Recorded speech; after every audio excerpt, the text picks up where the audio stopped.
Alright, you guys, welcome back to the channel. I have another video for you. You already know what to do. Shout out to China Observer. There's, just around the world, there's just a lot of entitlement now. But now we have China and the surrounding Asian countries in general that are accusing Chinese tourists of being entitled of other Asian countries speaking traditional Mandarin and Cantonese.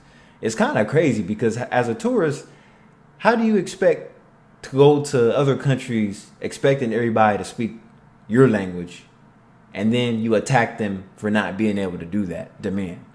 Let's go ahead and jump into the video. Give me a new flight. You're not leaving anyway. What do you want to do? Please speak Chinese. I don't speak Thai. Find someone who speaks Chinese. We want to get off the plane. What are you going to do? You're not the police. I'm leaving. I'm getting off. Like an idiot, still laughing. Hey, he's still laughing. How can you still sit there? Yeah, are Chinese people that easy to bully? What's wrong with you flight attendants? Everyone look, they're still laughing at us. Yeah, let's unite. In a recent incident, a group of Chinese passengers on a Thai airline flight demanded that the crew speak Chinese. The flight crew tried to calm them in English and Malay, but one passenger, a woman with a Sichuan accent, insisted that they speak Chinese and emphasized Chinese people aren't easy to bully. Overseas netizens criticized this behavior, saying, "Why do Chinese people always say, 'We need to unite, we're not easy to bully'? How insecure can you be?" This is not an isolated case. Looking back at past incidents, this demanding crew members to speak Chinese drama has a long tradition. In February 2025, a Chinese woman at the Singapore airport insisted on using the restroom while the plane was taxiing. She pounded on the door and insulted the crew, saying, "Why don't you foreigners speak Chinese?" The flight had to make an emergency stop. I heard that Chinese was one of the most difficult languages to learn. So that's why they don't speak Chinese. And you'll find more people that'll speak golden languages like English more than you would traditional Chinese, Mandarin, Cantonese to be exact.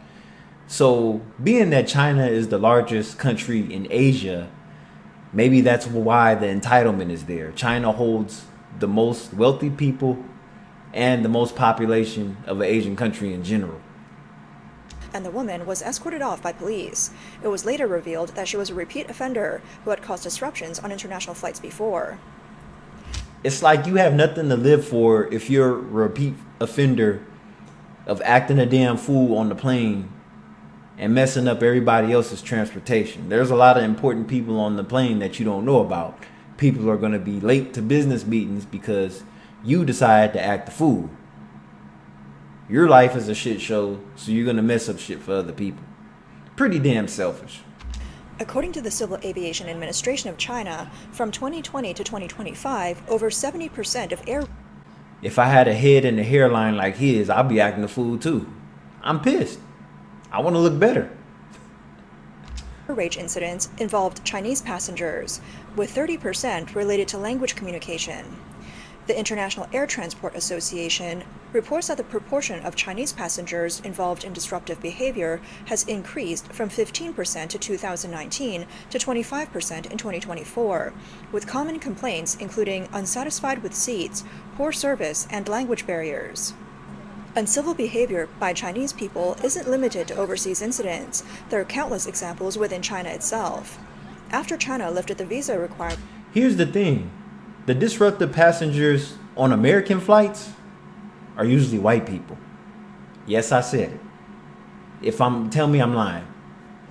Out of all the recent events on the planes where they had to reroute, land at the closest airport because somebody was acting a damn fool, a lot of times it wasn't us. for South Koreans, many Korean tourists flocked to Shanghai.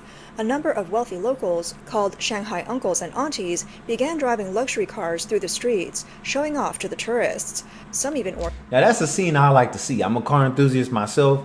They just wrapped up Monterey Car Week this weekend, so you get it. All these concept cars and everything were there too. organized supercar convoys operating in shifts. This sparked heated discussions among Korean netizens. Some joked, "So this is what Chinese style looks like." Others commented, everyone knows China has many wealthy people. No Korean is unaware that Shanghai is very rich. If Chinese people feel looked down upon by Koreans, it's not about money, but about manners, behavior, and public morality.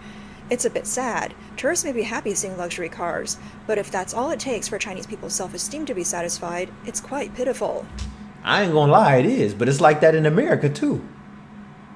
People have to wear these designer and luxury suits just to feel like they're somebody. Like most people in America have low self-esteem. That's why they go out and get these expensive cars, these expensive clothes. And I'm like, these people that you're supporting their brands, they don't care about you as a person. So if you need all that to make yourself look good for other people, that says a lot about the individual. It's like, what are you hiding behind all this luxury shit? And it's always the opposite. We always think that the rich people buy all the expensive shit, but in reality, it's the other way around. It's the people that can't afford it that put it all on credit to make it look like they got it like that, and they don't. Because people that have money are usually more frugal, actually. Because people that have the money don't really care about it like that. That's why they get into all kind of weird shit. According to the World Tourism Organization, the number of Chinese tourists traveling abroad surged from 155 million in 2019 to 200 million by 2024. But this also came with an export of uncivilized behavior. Southeast Asian countries like Thailand and Malaysia, which rely heavily on Chinese tourists, have been plagued by issues like noise disturbances, littering, and demanding to speak Chinese. This incident highlights China's awkward position in globalization. I'm like this. If you understand the language that they're speaking in, you're in their country. Why don't you just go along with it?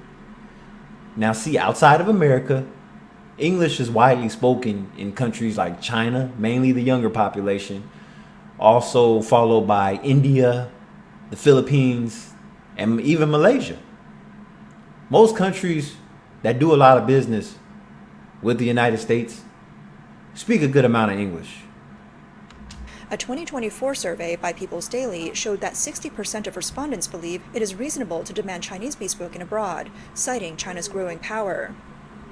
According to a 2024 report from Thailand's Tourism Bureau, Chinese tourists had the highest complaint rate, reaching 35%, with 20% related to language discrimination.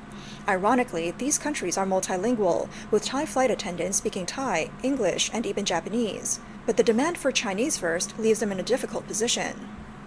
This has fueled rising anti-China sentiment globally. In 2025, the European Parliament discussed limiting tourist visas for Chinese nationals, citing public order disruptions. The New York Times commented that Chinese passengers' misbehavior is not an individual issue, but a crisis of national image. The question remains, why is it always Chinese passengers? Is it a coincidence? No, the underlying reasons have been accumulating over time. Firstly, culturally and psychologically, Chinese society has long emphasized collectivism and face culture. In confined places like airplanes, small frictions can easily escalate into battles. Somebody tell their grandpa to calm down. He's literally kicking the shit out of that chair that's in front of him. Over dignity. For example, a male passenger requiring an acquired environment was seen as provocation by the other party. In the Chinese communist education system, tolerance is often viewed as weakness, while a strong response is seen as preserving face.